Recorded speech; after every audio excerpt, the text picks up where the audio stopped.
ஸ்ரீமதே ராமானுஜாய நமஹ. சென்னைக்கு அருகில் இருக்கும் மதுராந்தகம் என்ற ஊரில் அமைந்திருக்கும் ஏரிகாத்த ராமர் கோவிலில் நடக்கும் பஞ்ச சம்ஸ்கார உற்சவம். ஒவ்வொரு வைணவருக்கும் அவரது ஆச்சாரியர் செய்து வைக்கும் மிக முக்கியமான வைபவம் இது. மோட்சத்தில் ஆசை உடையோரெல்லாம் அதை அடையும் வழியை எளிதாக்கிய சுவாமி ராமானுஜர் தம் ஆச்சாரியர் பெரிய நம்பி சுவாமியிடம் பஞ்ச சம்ஸ்காரம் செய்து கொண்டார்.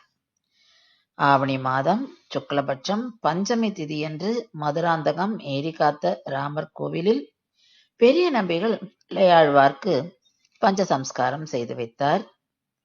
அந்த வைபவம் ஒவ்வொரு வருடமும் இந்த நாளில் இங்கு வெகு விமர்சையாக உற்சவமாக கொண்டாடப்படுகிறது.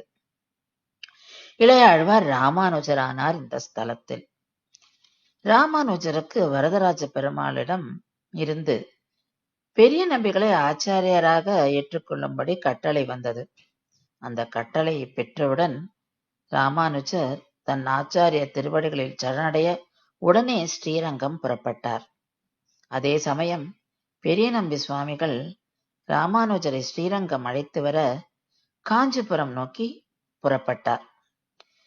இருவரும் மதுராந்தகத்தில் சந்தித்துக் கொண்டனர்.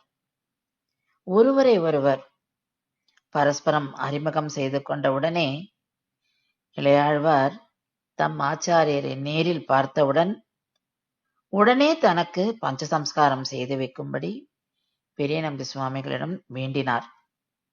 பெரிய நம்பி சுவாமிகள் இவரின் வைராகியத்தை மெச்சி அந்த கோவிலிலேயே மகிழ மரத்தின் அடியில் பஞ்சசம்ஸ்காரம் செய்து வைத்தார். ஸ்ரீமதே ராமானுஜாய நமஹ.